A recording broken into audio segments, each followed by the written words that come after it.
Conságrate a Dios cada mañana. Haz de esto tu primer trabajo. Por la mañana, oh Señor, elevo a ti mi voz, a tu buen nombre doy loor, con gratitud mi Dios. Buenos días, Señor Jesús. Que al iniciar el día, tus primeras palabras sean buenos días, Señor Jesús. Bienvenidos a su programa de hoy. Esperemos que las reflexiones de este día puedan acompañarlos en todas sus actividades. Dijo David, en paz me acostaré y asimismo dormiré, porque solo tú, Jehová, me haces vivir confiado. Es maravilloso confiar en Dios sabiendo que Él siempre nos cuida. Recuerda nuestra oferta del librito Los 10 Mandamientos. Lo estamos obsequiando a quien nos envíe una donación de $15. La dirección está en pantalla. Gracias por su apoyo a nuestro ministerio. Nuevamente escuchemos al pastor Daniel Loredo con el devocional de esta mañana.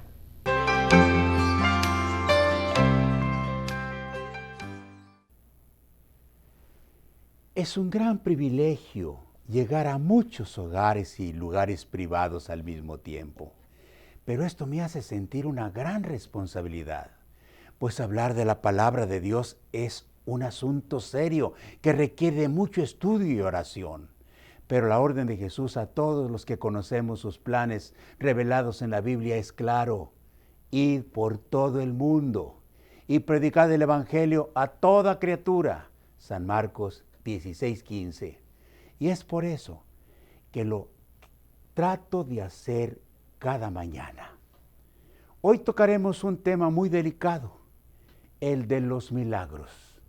Y para comenzar vamos a 2 de Tesalonicenses 2, 8 y 9.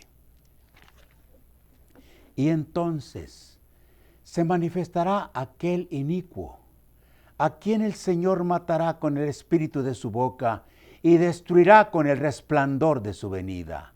Inicuo, cuyo advenimiento es por obra de Satanás, con gran poder y señales y prodigios mentirosos. Aclaro, inicuo quiere decir malvado o perverso. Pero antes de seguir, pidamos la bendición de Dios para comprender este estudio. Muchas gracias, querido Padre, por la luz de tu palabra que nos alumbra y que nos ayuda a descubrir las trampas que el enemigo tiende ante nosotros. Te pedimos que tu Santo Espíritu nos ayude a comprender tus planes y propósitos.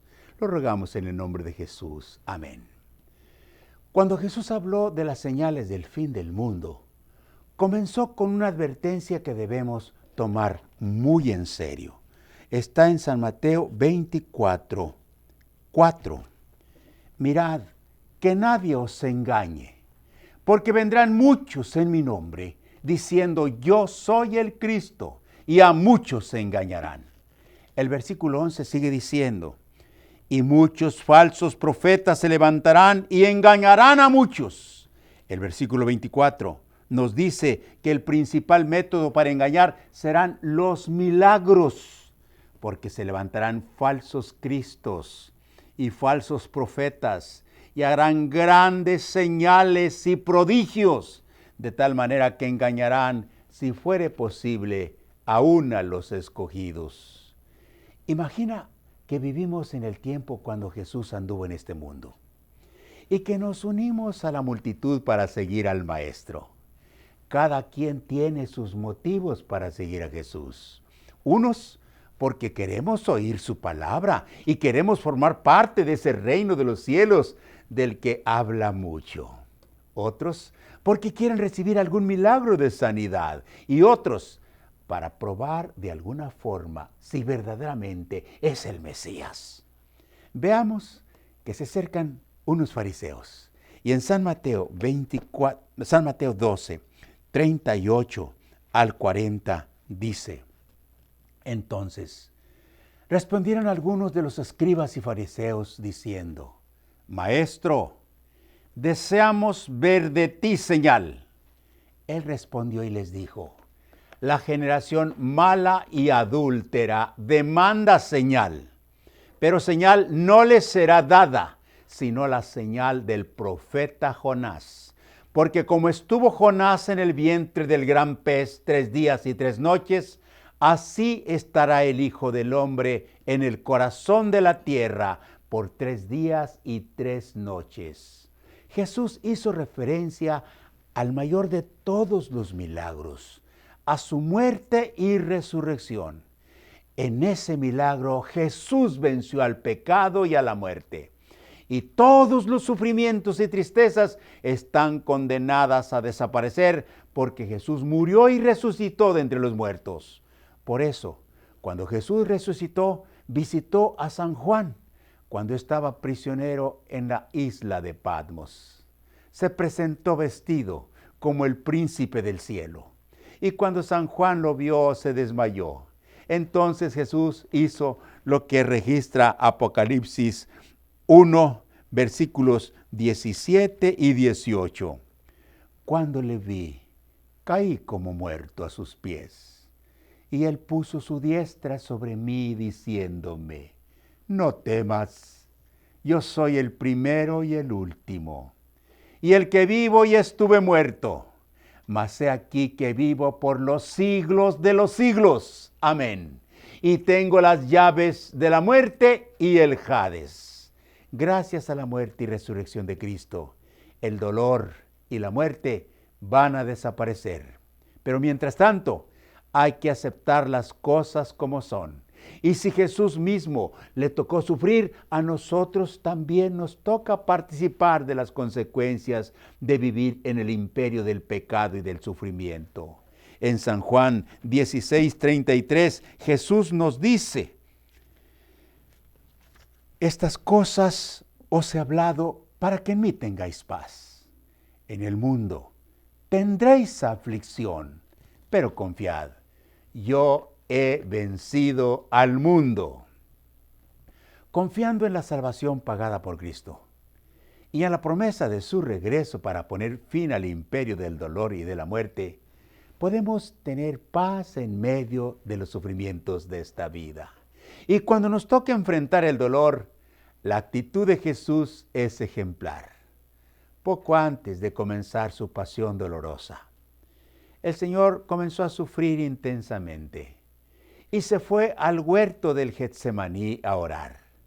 Pidió a sus discípulos que lo acompañaran, pero ellos se durmieron. Dice San Lucas 22, 41 y 42. Y él se apartó de ellos a distancia, como de un tiro de piedra. Y puesto de rodillas, oró diciendo: Padre, si quieres, pasa de mí esta copa, pero no se haga mi voluntad, sino la tuya. A nadie le gusta sufrir. Todos rehuimos al dolor, pero a todos nos toca beber la copa del sufrimiento. Podemos pedir a Dios que nos la quite, pero siempre debemos estar dispuestos a que se haga la voluntad de Dios en la tierra como en el cielo. La Biblia dice que en los últimos días el principal argumento para convencer a la gente serán los milagros, y se describe al anticristo como una autoridad capaz de cautivar las multitudes para apartarlas de la salvación. Se le llama el hombre de pecado, el hijo de perdición. No llama la atención de la gente a la palabra de Dios, sino a los milagros que es capaz de hacer. Veamos este retrato hablado que nos presenta Segunda de Tesalonicenses 2, 9 y 10. Inicuo, cuyo advenimiento es por obra de Satanás, con gran poder y señales y prodigios mentirosos, y con todo engaño de iniquidad, para los que se pierden, por cuanto no conocieron el amor de la verdad para ser salvos. Las señales y milagros que el anticristo hará serán mentirosos. no porque no sean reales, sino porque proceden de Satanás, quien estará tras el sistema de engaño que desviará a la gente del amor de la verdad para que crean mentiras. Una joven fue deslumbrada por un hombre encantador. Le daba todo lo que ella pedía sin ninguna condición. Cuando el padre se dio cuenta que su hija estaba siendo seducida por un hombre malo, trató de convencerla, pero la muchacha le dijo: yo sé lo que estoy haciendo. Él me da lo que tú no me das. Ahora tengo lo que nunca he tenido. Déjame vivir mi vida. Eso es lo que Satanás hace con los que esperan milagros aquí y ahora. Se los hace sin ninguna condición. Pero Jesús los califica de malos y adulterinos porque no quieren aceptar la autoridad de Dios ni saber su voluntad. Sin embargo, si quieren poner a Dios bajo su voluntad, pidiéndole milagros como condición para creer. Mi amigo, toma en serio la advertencia de Jesús. Cuídate de los engaños. No condiciones tu fe a los milagros, sino a la palabra de Dios. Ten en cuenta que Satanás tiene poder para poder poner y quitar enfermedades, para convertir la vida en un infierno con malos hábitos y luego jugar con nosotros como juega el gato con el ratón. Acércate cada día a Jesús y confía en sus promesas. Él dijo: confiad, yo he vencido al mundo. Oremos. Bendito Padre, caminamos en el valle de sombras y de muerte. Hay guijarros que hieren, espinas que lastiman, sufrimientos físicos y emocionales. Te pedimos que nos ayudes a cargar nuestra cruz cada día como tú llevaste la tuya, seguros de que al fin del camino hay una victoria, porque tú ya venciste al pecado y a la muerte con tu muerte en la cruz. Te pedimos estas bondades en nombre de Cristo. Amén.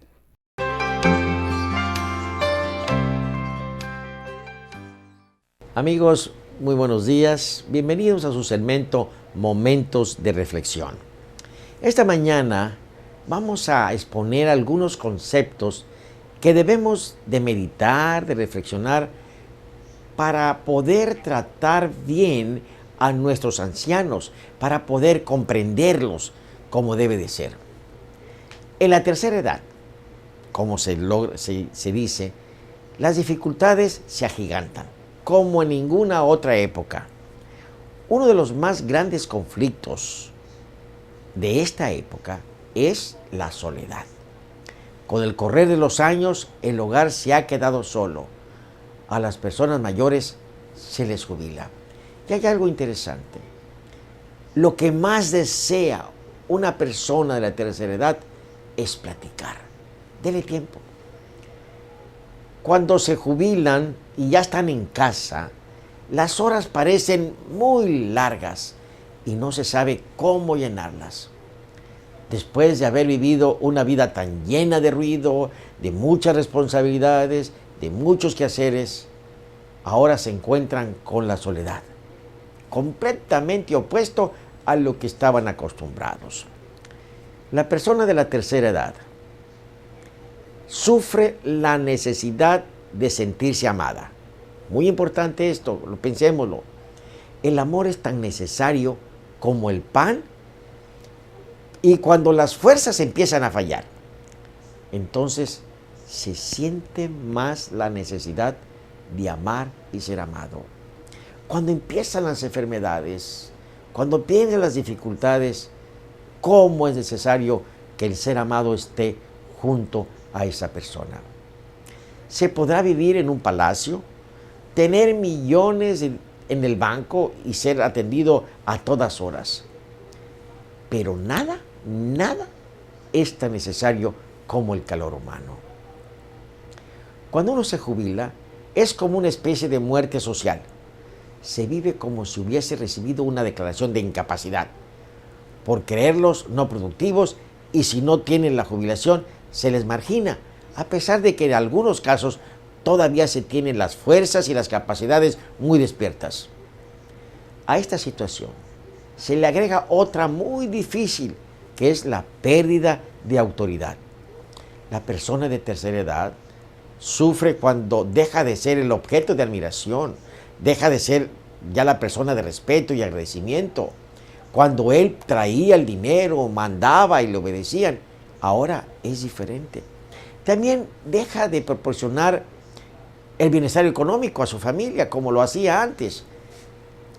Y como no vivimos en una sociedad patriarcal, en donde los ancianos son aceptados como sabios, como consejeros, la soledad y la falta de atención se convierte en un problema mayor.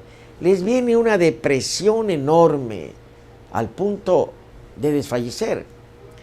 Conocí el caso de un amigo de mi padre. Él era pastor también.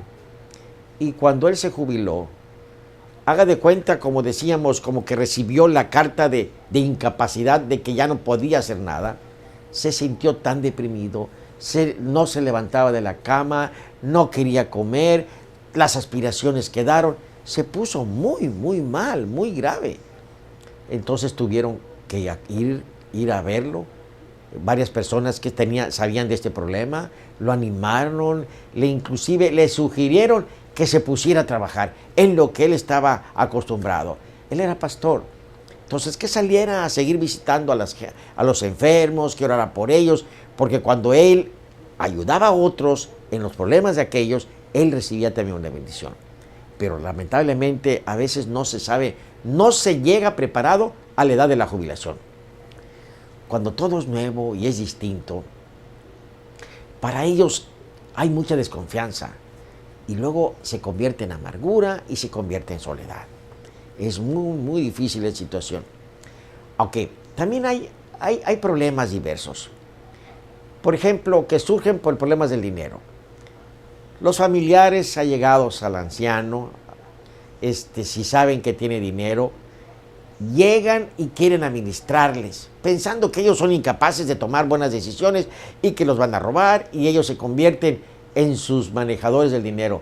Pero muchas veces esos manejadores son aprovechados y ventajosos y le sacan ventaja al pobre abuelo, digamos. Con la edad, los rasgos del carácter se acentúan, tanto en lo bueno como en lo malo. Las personas ancianas viven del recuerdo, viven del pasado. Ya se han terminado los planes del futuro. Tomen nota los que me están oyendo, porque yo creo que al llegar a la edad mayor, no es necesario que los planes se acaben, sino al contrario, formar algunos. Hay gente que ha cambiado su vida en la edad de la jubilación. Se aprenden un nuevo idioma, aprenden un nuevo oficio, cambian su vida y la alargan, sin tener el problema de la soledad o de la frustración o la incapacidad que se sienten ellos frustrados o deprimidos. Nuestros ancianos son muy conservadores, no aceptan cambios fácilmente, se aferran a lo que tienen, no quieren aceptar la realidad y por consiguiente se sienten muy, muy inseguros. Hay una situación un poco difícil con los ancianos. En la sociedad principalmente americana, es muy fácil por la comodidad llevar a nuestros ancianos a asilos, a lugares de que los cuiden. Resulta que conozco un caso que pasó hace algunos años. Estos ancianos tuvieron como 5 hijos. Los hijos crecieron, se educaron, tenían buen trabajo, pero resulta que los abuelos, los padres, empezaban a enfermarse un poquito, había que darles la medicina y atenderlos. Entonces ellos acordaron de que los iban a meter a los dos en una casa de ancianos. Los llevaron y prometieron ellos que los iban a visitar seguido. Al principio sí, iban cada 8 días se pasaban con ellos. De repente, nadie de los hijos iba, nadie. En una ocasión, la hija de una vecina de esta señora, de la anciana, llegó a visitar a su mamá. Y la señora de nuestra historia le dice: hijita, te pido un favor, Entonces dice, dígame, ¿me quisiera llevar a donde yo vivía? Quiero ver mi casa, a ver cómo está. ¿Me puedes llevar? Y la muchacha dice, ¿se acuerda usted cómo llegar? Sí sé cómo llegar. ¿Cómo no? Véngase. Se fueron. Y dele vuelta acá, dele vuelta acá. Y se acordaba la viejita muy bien. Llegaron a la casa. Cuando se bajan del carro, llegan a la puerta, era su casa. Tocan, porque miraron señales de que gente vivía. Abren la puerta y era una persona desconocida para ella. Y entonces dice, ¿me permite tantito? Es que, perdóneme señora, es que yo aquí vivía. Y según yo, pues aquí estaban mis cositas.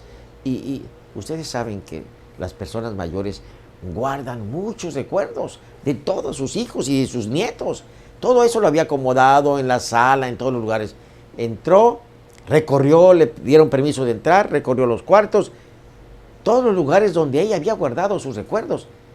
Y para su sorpresa no había nada. Los hijos no consideraban el valor que tenía de esos recuerdos y los llevaron a una bodega. Y ahí los arrumbaron en cajas. Cuando salió la viejecita, le dice, señora, muchas gracias por dejarnos ver la casa. Yo aquí vivía, y se fue. Al llevar allá, le platica a su esposo lo que ha pasado. Empezaron una depresión tremenda. Los habían abandonado, les habían quitado sus pequeñas cosas y recuerdos que tenían. Para no hacer la historia muy larga, esa viejecita murió en poco tiempo. Y 15 días después murió el esposo, porque se querían mucho, estaban muy ligados. Y la pregunta es, ¿quién mató a esos viejecitos? Lamentablemente tengo que decirles, fueron sus hijos. En una sociedad tan complicada en que vivimos, que todo hay que trabajar y hay que tener dinero, yo creo que debemos de pensar en los ancianos. Es que eso es muy, muy importante. Con la edad, los ancianos se vuelven egoístas, se olvidan de todos y quieren que todo gire alrededor de ellos. Hay algunos que se vuelven más bondadosos, otros se vuelven enojones, unos se vuelven comprensivos. Pero han olvidado que antes eran estrictos, que eran rectos, ahora son más tolerantes.